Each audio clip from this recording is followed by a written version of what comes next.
Vidarbha news के सभी प्रेक्षकों को मेरा नमस्कार। चुनावी संग्राम 2025-26 स्थानिक स्वराज्य संस्था के चुनाव होने वाले हैं। चुनाव आयोग की तरफ से आदर्श आचार संहिता घोषित की गई है और आदर्श आचार संहिता घोषित होते ही सभी पक्षों ने अपनी अपनी रणनीति बनाना शुरू कर दी है। समूचे महाराष्ट्र में अभी चुनाव की सरगर्मियां देखने को मिल रही है। वैसे तो ठंड का मौसम है, लेकिन जो बड़ी बड़ी पार्टियां हैं उनके साथ में छोटी पार्टियां हैं, वह भी स्थानिक स्वराज्य संस्था के चुनाव में यह बार भाग लेने जा रही है। इस समय हम मेलघाट की आर्थिक राजधानी मानने जाने वाले धारनी शहर में मौजूद है। धारनी नगर पंचायत में कितने पक्ष अपने उम्मीदवार उतारेंगे, कितने उम्मीदवार अध्यक्ष के लिए लड़ेंगे और कितने उम्मीदवार नगर सेवक के लिए चुनाव लड़ेंगे, इस बारे में हम सुलेमान जी मेमन, शकील अहमद जी, इनसे सविस्तर चर्चा करेंगे। और आने वाले हमारे जो एपिसोड रहेंगे उसमें हम नगर अध्यक्ष के जो उम्मीदवार रहेंगे, साथ ही साथ हम नगर सेवक के जो उम्मीदवार रहेंगे उनको भी हमारी जनता से रूबरू कराएंगे और जनता के लिए वो क्या करने वाले हैं, वो क्या कर सकते हैं, उनके क्या सपने हैं। एक नगर सेवक, एक नगर अध्यक्ष बनने के बाद में वो धारनी नगर पंचायत का कैसे विकास करेंगे, इस सारी बातों के प्रश्नों को लेकर हम जनता के सामने उन्हें रूबरू कराएंगे। और आइए फिर से एक बार हम विदर्भ न्यूज के चैनल में इस ब्रॉडकास्ट में आप सभी विदर्भ न्यूज के प्रेक्षकों का स्वागत करते हैं। चुनावी संग्राम 2025, कौन बनेगा नगर सेवक और कौन बनेगा नगर अध्यक्ष। सुलेमान जी, आपका स्वागत है। बताइए, क्या लगता है आपको कि इस बार नगर पंचायत धारनी का जो चुनाव होने वाला है, इसके अंदर बीजेपी दिख रहा है, हमें कांग्रेस दिख रहा है, ये दो बड़ी पार्टियां है, महायुति, महाविकास आघाड़ी, इसके साथ साथ कौन से और ऐसे पक्ष है जो अपनी दावेदारी यहाँ पे ठोक सकते हैं? देखिए तस्मीन भाई, इसमें मैं आपको बता देता कि सन 2015 में नगर पंचायत की स्थापना हुई थी। उस समय हमने ये देखे थे कि नगर सेवक बनने की उत्साह जो थी लोगों में और नगर अध्यक्ष बनने की जो उत्साह थी, तो एक चुनाव का जो माहौल था वो एक बहुत अलग तरीके का जो माहौल था और एक उत्साहपूर्ण चुनाव हुए थे। अब ये 2015 का मामला था। अब 2025 में यानी 10 साल के एक लंबे ब्रेक के बाद चुनाव होने जा रहे हैं नगर पंचायत के। तो मुझे ऐसा लगता है कि मैं ये चुनाव में जो उत्साह देख रहा हूँ, ये सन 2015 में के तरीके का ही उत्साह देख रहा हूँ। बहुत ही संघर्ष और बहुत ही रोमांचक ये मिला करके इस बार के नगर पंचायत के चुनाव होंगे। अब रहा सवाल आपने जो कहा कि नगर अध्यक्ष का लेकर, तो बता दूं कि मैं अभी जो मतदाताओं में जो चर्चा देख रहे हैं, तो उसमें दो पार्टी पर मतदाताओं का बहुत अधिक ध्यान है, वो है कांग्रेस और भाजपा। अब इसमें कांग्रेस की तरफ से बोलो या भाजपा की तरफ से बोलो, अब तक के जो कार्यकर्ता है, जो पदाधिकारी, जो पार्टी में कई सालों से हम सक्रिय देख रहे हैं, ऐसे लोगों ने दावेदारी दी है।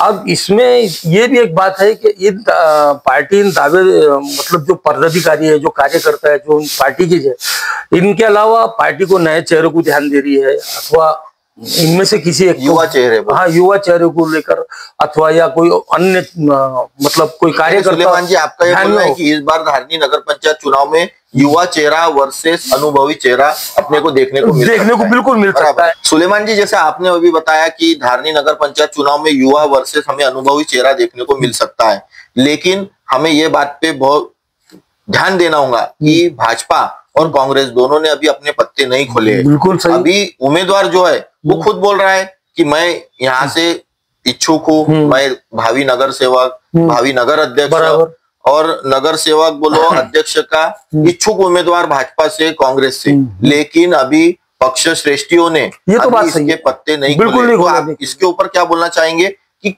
पक्ष श्रेष्ठी इस पे क्या निर्णय ले सकता है? देखिए, नगर सेवक का जो मामला है इस 17 प्रभाग में, मुझे ऐसा लगता है कि पार्टी ने अंदर ही अंदर अपने नगर सेवक, दोनों कांग्रेस हो या भाजपा, कहीं ना कहीं इनका चयन हो चुका है। अब इसमें कई नाराजगी के भी खेमे होंगे। तो नगर सेवक तो ठीक है, नगर अध्यक्ष को लेकर अभी थोड़ा सा अंदर ही यानी गेम थोड़ा खोलना बाकी है। इसमें सामने यानी चेहरा भी, तो मुझे ऐसा लगता है सर कि यानी 22 से 25 का जो दायरा है उसमें एबी फॉर्म को लेकर पार्टी देखो, अभी तो हमने जैसा देखा एसडी ऑफिस में कल हमारे जो सिद्धार्थ शुक्ला है, चुनावी जो चुनाव अधिकारी है, उन्होंने अभी प्रेस कॉन्फ्रेंस की, उसमें एक भी नामांकन अभी तक दाखिल नहीं हुआ। ये तो आज का तीसरा दिन है। अब सुलेमान जी मुझे ये बताइए कि नगर अध्यक्ष का जो है, तो इसके अंदर पहले हमने देखे कि अर्पण अनिल मालवीय, भाजपा से इनका नाम चल रहा है, बिल्कुल सही है। उनके साथ में क्षमा चौक से जो अनुभवी चेहरा है, उसके बाद में उसके अंदर हमने एक देखा कि विवेक नौलाखी जी का नाम चल रहा था। ऐसे और 2-3 नाम चल रहे थे जो भाजपा के अंदर कई सालों से काम करते आ रहे। तो उसके अंदर एक अर्पण मालवीय जो युवा चेहरा, और उसके बाद में 2 अनुभवी चेहरे। इधर कांग्रेस से हम देखेंगे कि अनुभवी चेहरा राजकिशोर जी मालवी, उसके बाद में युवा नेता पंकज मोरे जो युवा कांग्रेस का नेतृत्व समूचे जिले में करते हैं। उसके बाद में और भी जैसे डॉक्टर इमरान, इन्होंने भी कांग्रेस से अपनी दावेदारी पेश करी थी। और बोलने का मतलब ये आ रहा कि दोनों भी भाजपा और कांग्रेस, ये दोनों भी पक्ष की तरफ से युवा प्लस अनुभवी चेहरा देखने को मिल सकता है। अब अगर जो भी अपनी पहले दावेदारी पेश करता है, यानी अगर भाजपा ने अगर अपना उम्मीदवार नगर अध्यक्ष के लिए घोषित कर दिया, तो उसको मद्देनजर कांग्रेस अपना उम्मीदवार दे सकती है। बराबर आपका बोलना सही है। आप तस्मीन जी, थोड़ा सा हम इसको नगर पंचायत को विधानसभा से अगर देखें, तो उस समय भी ऐसा लग रहा था कि पार्टी किसी न किसी पार्टी की पार्टी किसी सक्रिय अपने कार्यकर्ता को या पदाधिकारी को ये टिकट दे सकती है। लेकिन आज हमने देखा कि नया चेहरा सट आया। तो ये नगर पंचायत में भी जो अभी चर्चाएं हम देख रहे हैं, सुन रहे हैं, तो ऐसा लग रहा है कि कहीं ना कहीं पार्टी कुछ एक अलग मास्टर स्ट्रोक भी खेल सकता। सुलेमान जी, अभी तस्मीन जी ने बात की मास्टर स्ट्रोक, ये बात तो सही है कि भाजपा और कांग्रेस ये 2 बड़े राष्ट्रीय पक्ष है और दोनों अपनी अपनी रणनीति पूरी तरीके से तैयार कर रहे हैं। लेकिन अभी मतदाताओं को ये मतलब इंतजार है कि बेसब्री से इंतजार कर रहा है धार्मिक मतदाता कि पहला स्ट्रोक यानी पहला छक्का कौन सा पक्ष मारेगा। अब भाजपा अगर मारता है तो उसके बाद में कांग्रेस जवाब देगा, और कांग्रेस अगर मारता है तो भाजपा जवाब देगा। लेकिन इसी बीच धारनी नगर पंचायत में हमें तीसरे मोर्चे की भी बहुत बड़ी भूमिका दिखने वाली है। अब देखो, शिवसेना भी तैयारी कर रही, युवा स्वाभिमान ने कल प्रेस कॉन्फ्रेंस लेकर अपने नामों को जाहिर किया अध्यक्ष के लेकर, नगर सेवक को लेकर। तो उसमें किस तरीके के समीकरण बनेंगे सुलेमान जी? नहीं, तीसरे मोर्चे का तो सामना तो राजकीय पार्टी को करना ही होगा। कारण यह है कि मैंने पहले बताया था कि नारद जी जो खेमा है उसके तो सुर हमको नगर पंचायत में सुनाई देंगे। अब ये जो सवाल है कि आपने कहा कि पहले कौन मारेगा मास्टर स्ट्रोक, कौन खेलेगा, बैट तो दोनों के हाथ में बराबर है। पब्लिक भी जानना चाहती है, जल्द से जल्द जानना चाहती है कि भाई मास्टर स्ट्रोक कौन खेले।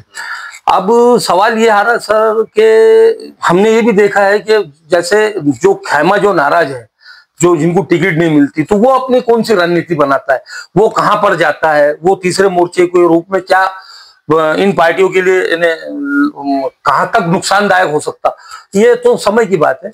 लेकिन तीसरा मोर्चा तो निश्चित रूप से इसका सामना हर राजकीय दल को करना है। अच्छा सुलेमान जी, इस बार की जो नगर पंचायत के धारनी के चुनाव हो रहे हैं, इसमें एक बड़ी संख्या में हमें नगर सेवक, नगर अध्यक्ष के चेहरे नजर आ रहे हैं। तो आपको ऐसा लगता है कि भाई जिनको अगर टिकट नहीं देती है, दोनों भी पक्ष के, भाजपा बोलो, कांग्रेस बोलो, युवा स्वाभिमान बोलो, शिवसेना बोलो, अब इनको अगर जो नगर सेवक की इच्छुक अगर उनको टिकट नहीं देती है और वो कट्टर कार्यकर्ता है, उसको लगता है कि मैं चुनाव जीतूंगा, तो वो बंडखोरी कर सकता है क्या? यानी अपक्ष के तौर पर अपना नामांकन मतलब स्टैंड रहने देता है? देखिए सर, अब उसमें इतने सालों से अगर वो काम कर रहा है तो कहीं ना कहीं उसकी मानसिकता पर भी थोड़ा सा चोट पहुंचती है अगर उसके साथ में इस तरीके का कोई मामला आता है तो। अब वो ये मामला जब उसके सामने आता है तो वो कौन सी रणनीति अपनाएगा ये हम तो आप अभी नहीं बता सकते। लेकिन जो हालात अभी देखने को मिल रहे हैं, जिस तरीके का दावा लोग कर रहे हैं नगर सेवक की टिकट हो या फिर नगर अध्यक्ष की उम्मीदवारी को लेकर, तो इससे हालात में बदलाव तो आएंगे। और ये खेमा जो है नाराज जी का, ये एक बहुत बड़ा काम तो करेगा सर। बहरहाल सुलेमान जी, इस वक्त धारनी नगर पंचायत के चुनाव की जो सरगर्मियां है बहुत गर्मा गई है और अभी इस वक्त हमें ऑनलाइन सेंटरों पर भी कास्ट वैलिडिटी हो गई अपने फॉर्म को लेकर और अपने दाखिलों को लेकर के, इसको लेकर काफी भीड़ दिखाई, काफी भीड़ हो गई, काफी लोगों में उत्सुकता है। तो हमें एक चीज ये भी दिखाई दे रही है इस चुनाव के अंदर की 3 जो दिग्गज नेता है भाजपा के, केवल राम जी काले जो हमें इस वक्त आमदार है, और माजी आमदार प्रभुदास जी बिलावेकर, और तीसरे हमारे माजी आमदार राजकुमार जी पटेल। तो मेरे को ऐसा लगता है कि ये तीनों ही जो नेता है इनकी प्रतिष्ठा दांव पे लगी हुई है। सत्य है, बिल्कुल। नगर पंचायत के जो चुनाव हो गए, बिल्कुल सही। ये चुनाव का मैसेज ही पूरे मेलघाट के विधानसाभा क्षेत्र में जाएगा और उसके बाद ही जो जिला परिषद और पंचायत समिति के चुनाव जो होने वाले हैं, तो इसको लेकर भी कोई एक अलग यानी फैसला मतदाताओं से आ सकता है। बराबर है आपका, ये प्रतिष्ठा दांव पर लगी हुई है। आपका बोलना बिल्कुल सही है शकील भाई कि तीनों माजी दो आमदार है उसमें और एक आजी आमदार है, तो इनकी प्रतिष्ठा हम चुनाव में दांव पे देखेंगे। आपने इससे पहले कहा था कि कुछ ऑनलाइन सेंटरों के ऊपर जो मतलब नगर सेवक बनने की चाह रखने वाले और कुछ नगर अध्यक्ष की चाह रखने वाले लोग, तो ऐसे जो कुछ हम लोग देख रहे हैं, इनमें ऐसे कुछ चेहरे भी देख रहे हैं हम कि जिन्होंने अब तक वार्ड में कुछ खासा काम नहीं किया है, लेकिन जनता के वो अपने संपर्क में होने का दावा करते हैं। लेकिन ऐसी की जो भूमिका है उसको भी जनता ऐसा समझती है कि आता ना जाता साहब मैं बना था। तो ऐसे लोगों के लिए भी ये चुनाव जो है ये एक प्रकार से एक संघर्ष वाला ही होगा। अब इनकी भूमिका को लेकर उसमें मतदाता की भूमिका क्या रहेंगी ऐसे लोगों के पीछे। और रहा सवाल जो काम कर रहे हैं, जो जनता के पहले से संपर्क में, उनसे संवाद में, तो ऐसे लोगों के लिए तो खैर मतदाता की भूमिका जो रहेंगी वो मुझे लगता है काफी अच्छी रहेगी और चुनाव के जो नतीजे रहेंगे वो भी उनके लिए अच्छे रहेंगे। अच्छा सुलेमान जी, एक बात बताइए कि धारनी नगर पंचायत की जो चुनाव है काफी एक लंबे अरसे के बाद हो रहा है। बिल्कुल 9 साल का पीरियड हो गया। हाँ, 9-10 साल। धारनी की जो जनता है प्रशासकीय राज के अंदर अपने कामों को लेकर बोलो या अपने छोटे कामों को, सही परेशानियां उठाते थे। तो आपको क्या लगता है कि इस बार की जो मतदाता है वो पूरी तरीके से त्रस्त होकर ऐसे कौन से मुद्दों को लेकर किस तरीके का एजेंडा अपने हाथ में लेकर अपना मतदान करेंगे? आपको क्या लगता है? आप सही है सर, आपकी बात को तो मैं मानता हूं, लेकिन जो मतदाताओं के अंदर हम चर्चा देख रहे हैं तो उसमें हमको अभी तक की सिर्फ 2 ही पार्टी को लेकर दिख रही है ज्यादा। रहा सवाल अब जो अपक्ष की भूमिका में होता है और बाय द वे अगर मान लो मतदाता जो है वो अपक्ष को अगर मोहर दे देते, अगर अपक्ष की भूमिका में कोई आता है चुन के, तो मुझे लगता है कि उसकी तो बल्ले बल्ले रहेंगे चुनाव और वो सरकार बनाने में भी नगर पंचायत पर किंग मेकर की भूमिका में नहीं। ये जैसे मतदाता जो है धारनी की किस एजेंडे को लेकर अपना मतदान करेंगे? बिल्कुल विकास को लेकर करेंगे। काफी मुद्दे धारनी के, बहुत सारे मुद्दे हम भी आप भी देखते हैं, काफी यानी कुछ प्रलंबित मुद्दे भी जो है जो सुलझे नहीं, उसके बाद में एकदम प्रशासक राज लगा, लंबा ब्रेक गया। तो जनता ये सारी भली भांति चीजों को जानती है और इसके ऊपर ही अपना निर्णायक फैसला देंगे।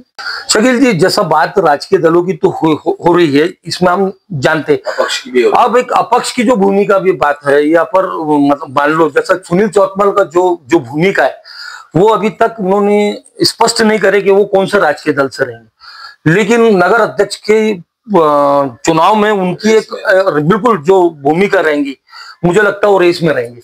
तो अभी उनको भी लेकर हम कुछ बात कर सकते हैं, सोच सकते हैं। अब सवाल रहा सुनील चौतमल की राजनीति का और नगर अध्यक्ष के चुनाव का, तो ऐसे व्यक्ति को अगर हम इस चुनाव में कौन से फ्लाइट की टिकट मिलती है और उनकी फ्लाइट कौन सी फ्लाइट उनकी कौन सी उड़ान भर सकती है और वो उड़ान कहाँ तक जा सकती है, ये भी एक देखने वाला मुद्दा होगा। हाँ, ये चुनाव के अंदर उनके लिए भी एक, हम मतदाताओं के लिए भी और हमारे लिए भी ये एक देखने वाला एक मुद्दा होगा इसकी। हाँ सुलेमान जी, आपने सही कहा कि सुनील चौतमल को कौन सी फ्लाइट मिलेगी और उनकी फ्लाइट किस तरीके से उड़ेंगी और कहाँ तक उनकी उड़ान हो सकती है, ये भी एक देखने वाला मतदाताओं को जाने काफी। तो हम हमारी जो चर्चाओं को यही विराम देते हैं। बराबर। हम विदर्भ न्यूज के माध्यम से दर्शकों को धारनी नगर पंचायत के चुनाव को लेकर पल पल की खबरें अपडेट यानी देते रहेंगे। चुनावी प्रचार नामांकन दाखिल है, वहाँ से प्रचार का श्री गणेश होगा, प्रचार होगा, चुनाव होंगे। चुनाव के बाद में जो नतीजे होंगे उसकी भी हम पल पल की खबरें आपको देते रहेंगे। ये विदर्भ न्यूज आज से पल पल बना रहेगा, सहयोग बना रहे, यही अपेक्षा करते हैं हम विदर्भ न्यूज की ओर से। नमस्कार।